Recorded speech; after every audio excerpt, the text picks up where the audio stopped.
veteranong aktor na tampok natin ngayon, mapadrama, komedya, musical man o action. Kaya naman minsan nang sinabi ng namayapang si Fernando Poe Jr. na siya ang greatest Filipino actor of all time dahil sa mahusay na pagganap nito sa kahit anong role na ibato sa kanya. Siya ay walang iba kundi si Roberto Labra o mas kilala natin sa screen name niyang Berting Labra. Pinanganak noong April 17, 1933 sa Maynila at ang kanilang ama ay si Francisco Labra na dating boksingero at naging bantamweight at featherweight champion of the Orient. Sa mura niyang edad ay nasaksihan ni Berting Labra kung paano torturin ng mga Hapon ang kanyang ama bago ito tuluyang paslangin. 6 na taong gulang pa lang ay sumabak na sa pag-arte ang ating bida. Siya ay nadiskubre ni Fernando Poe Sr. noong naghahanap ito ng isang batang lalaki na marunong kumanta para sa kanyang pelikula. Pagkalipas ng ilang taon sa edad na 10 ay kinupkop ng matandang Poe si Berting. Doon siya pinatira sa kanyang tahanan at itinuring na tunay na anak. Bago ang maagang pagpanaw ni Fernando Poe Sr. dahil sa rabies ay nakasama niya pa ang batang Berting Labra sa pelikulang Palaboy ng Tadhana, Sagur, Kanto Boy at Alimudin. Sa pagkamatay ni Poe Sr. noong Oktubre 1951 ay mas naging malapit si Berting at si Fernando Poe Jr. sa isa't isa. Sila ay nagkasama sa blockbuster hit na Lois Gang noong 1956.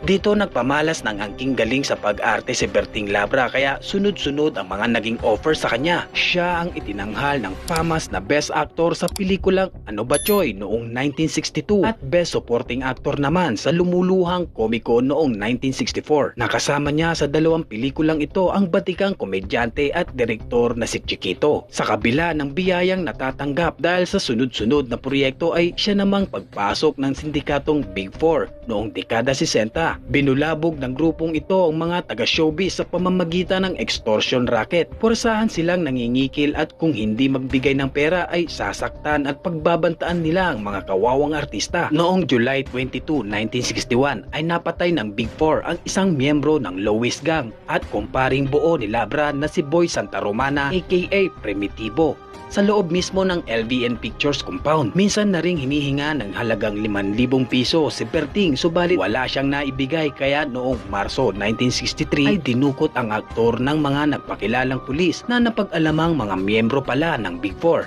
Muli siyang hininga ng protection money ngunit wala pa ring maibigay kaya dinibdiba ng baril si Labra at kinuha na lamang ang kanyang mga alahas na suot-suot at pinagbantaang papatayin kapag hindi pa rin nagbigay sa susunod nilang pagkikita. Naging usap-usapan ang pangyayaring ito noon sa mundo ng showbiz at nabalitaan ng mga producer ng pelikula na hinahunting ng Big Four si Berting Labra. Kaya naman hindi na nila kinuha ang aktor sa kanilang mga proyektong ginagawa dahil natatakot silang madamay. Dahil sa kawalan ng trabaho ay unti-unting bumagsak ang karera ng veteranong aktor at pati ang kanyang buong pamilya ay naghirap.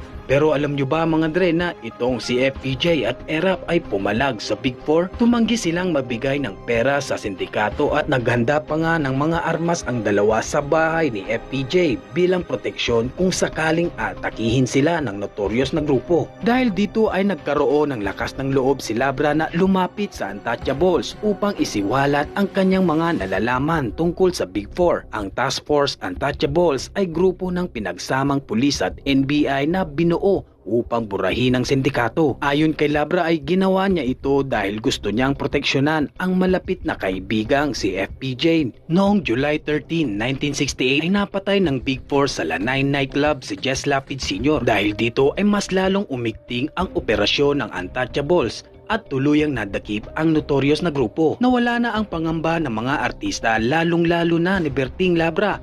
Subalit hindi pa natatapos ang pagsubok sa kanyang buhay dahil nung sumunod na taon, September 18, 1969 ay nasangkot sa isang shootout si Berting kasama ang aktor na si Eddie Fernandez alias Lagalag at 2 iba pa sa panulukan ng A. Bonifacio Street, Quezon City. Inaresto ang 2 at nakulong ng 13 taon. Pagkatapos bunuin ang sentensya sa kanya ay nakalaya din noong 1982 at agad na sumaklolo ang kaibigang si FPJ. Tinulungan niya itong makapasok muli sa mundo ng pag-aartista at mula noon ay naging aktibo na ulit ang aktor at madalas siyang mapanood sa mga pelikula ni The King bilang ang dakilang sidekick. 3 buwan na ako hindi nakakabayad sa bahay. Tinapatan na naman ako ng kasera. Minungaan na naman ako. Namuhay ng normal at simple ang veteranong aktor hanggang sa kanyang mga huling sandali. Noong February 10, 2009, dakong alas 3 ng hapon, sa bahay ng kanyang anak sa Pateros ay sumakabilang buhay sa Berting Labra sa edad na 75 dahil sa sakit na emphysema. Ang kanyang labihan nakahimlay sa The Garden of Eden sa Pateros. Mula 1939 hanggang 2007 ay mahigit 100 pelikula ang kanyang nagawa at kahit hindi man si Berting Labra ang pangunahing karakter sa lahat ng iyon ay may tuturing pa rin na haligi sa industriya ng pelikulang Pilipino. Bago ko tapusin tong video ay nais ko lang magpasalamat sa mga